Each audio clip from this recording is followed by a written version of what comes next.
My name is Ray Feidler, and I've been a member here several years, longer than I would like to say.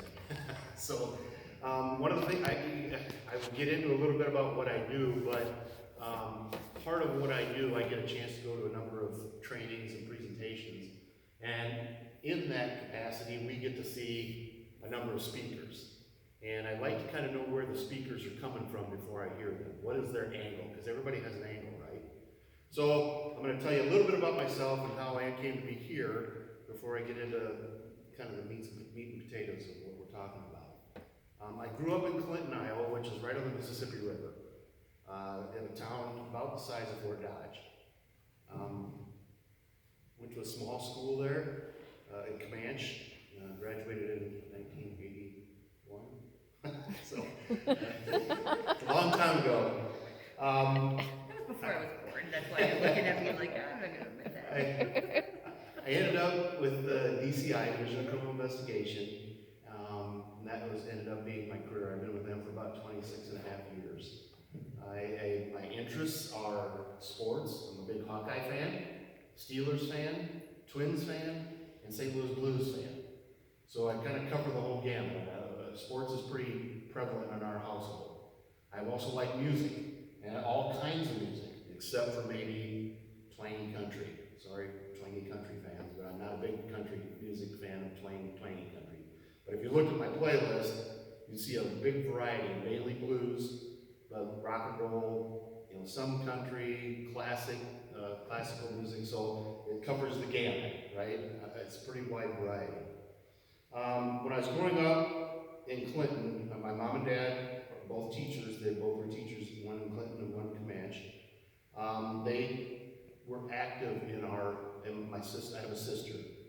I should have said this too, I guess. I'm married with 2 kids. One just turned 23 last week, and one turned 25 a month and a half ago. They're both in Des Moines, and we welcomed a daughter-in-law a year and a half ago. My youngest son got married a year and a half ago, so we've been enjoying getting to know her. But my mom and dad were both teachers, and very active in my sister and my life. I mean, when I say that, I mean they weren't helicopter parents, but if we needed to be somewhere, they got us there.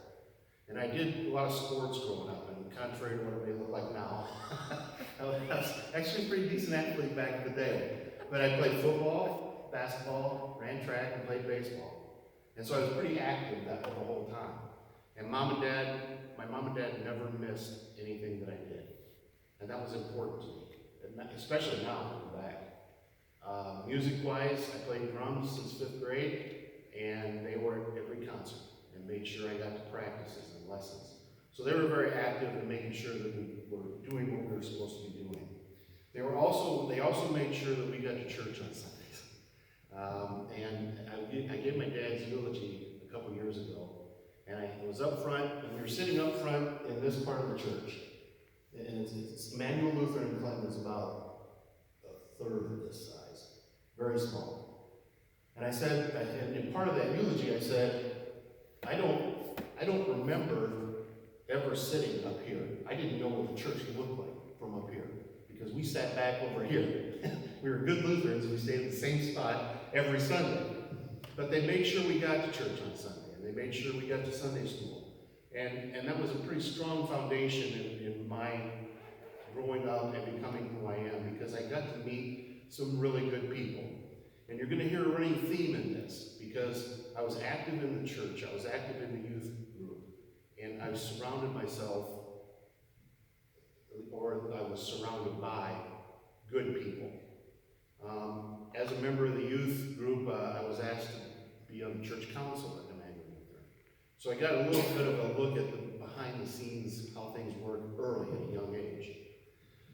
Graduated from there, went to the University of Dubuque, where I graduated with a Bachelor of Science degree in Mathematics and Computer Science, which is kind of odd because that's a pretty black and white, logic-based background, right?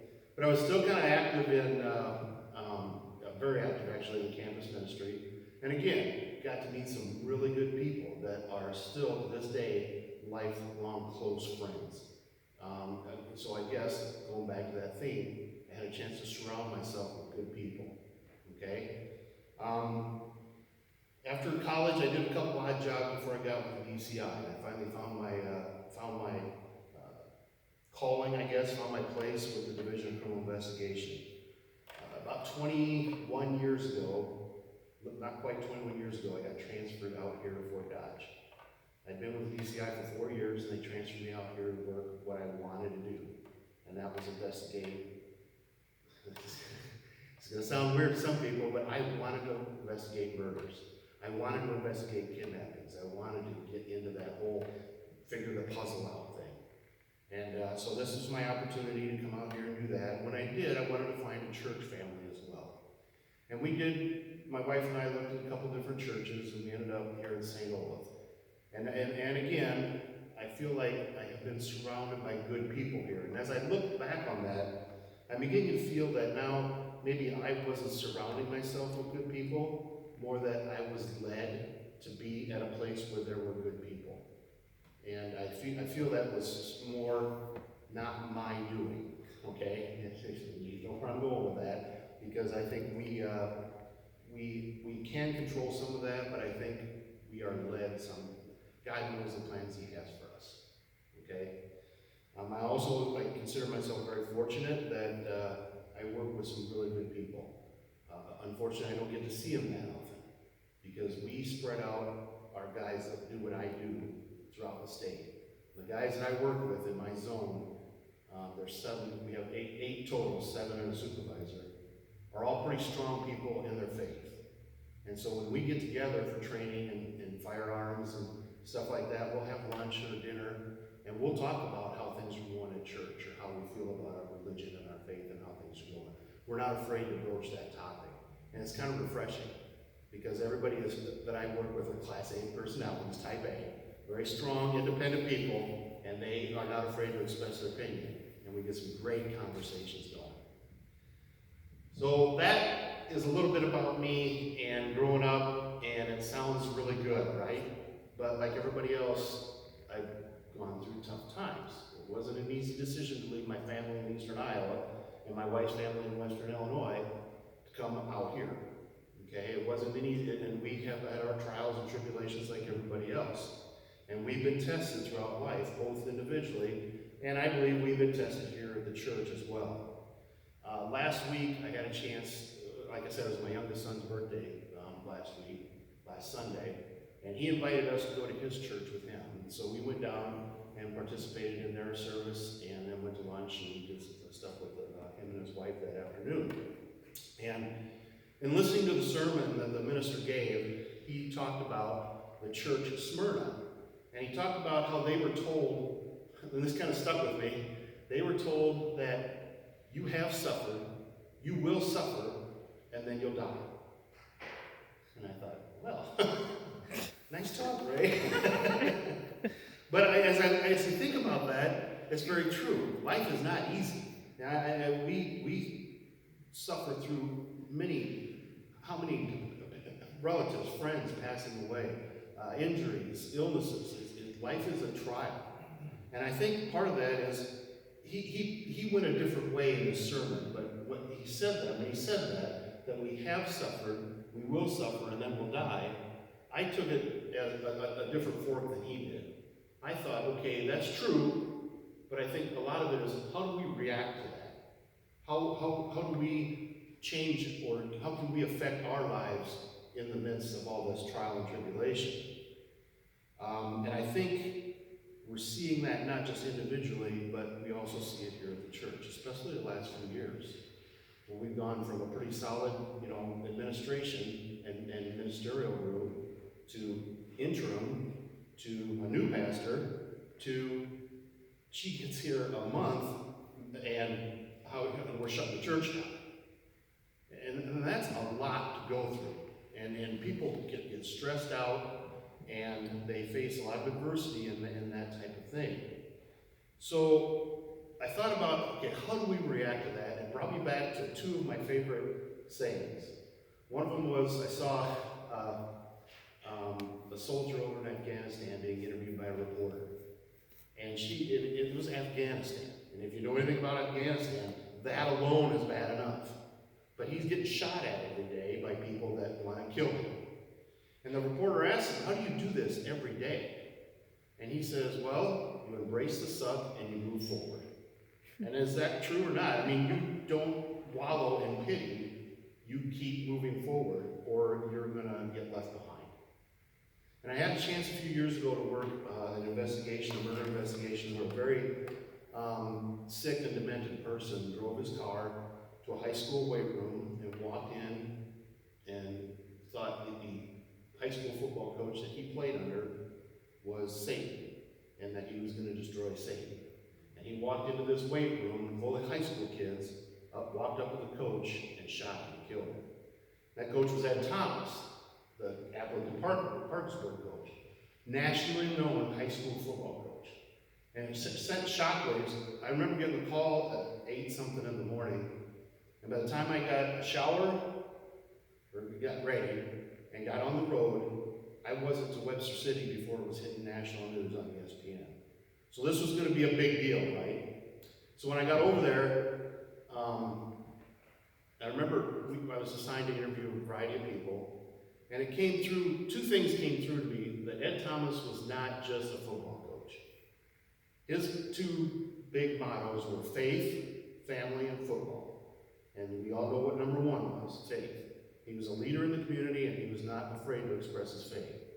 And number two, what people told me was, he always thought, he said, you're gonna experience adversity, both individually and as a group.